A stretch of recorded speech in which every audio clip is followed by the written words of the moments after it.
ನಮಸ್ಕಾರ ವೀಕ್ಷಕರೇ, ಎನ್ಕೆ ನ್ಯೂಸ್ಗೆ ತಮಗೆಲ್ಲ ಸ್ವಾಗತ.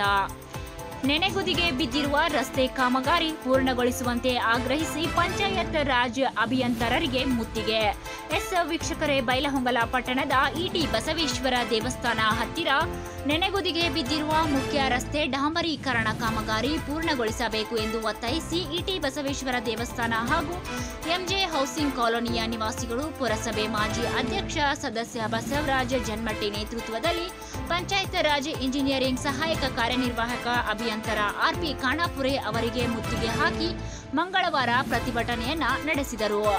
ಕಾಮಗಾರಿ ಕೈಗೆತ್ತಿಕೊಂಡಿರುವ ಗುತ್ತಿಗೆದಾರ 1 ವರ್ಷ ಸಮೀಪಿಸುತ್ತಿದ್ದರೂ ಕಾಮಗಾರಿ ಪೂರ್ಣಗೊಳಿಸಿಲ್ಲ. ಇದರಿಂದ ಓಣಿ ಜನರು, ವಾಹನ ಸವಾರರು ಬೇಸತ್ತು ಹೋಗಿದ್ದಾರೆ.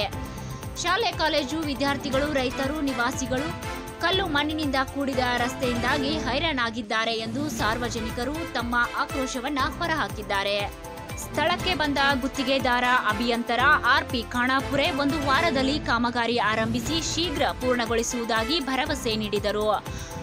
ಆ ಕ್ಷಣ ಪ್ರತಿಭಟನಾಕಾರರು ಕಚೇರಿಯಿಂದ ಹೊರನಡೆದರು. ವರದಿ ಎನ್ಕೆ ನ್ಯೂಸ್, ಬೈಲಹೊಂಗಲ.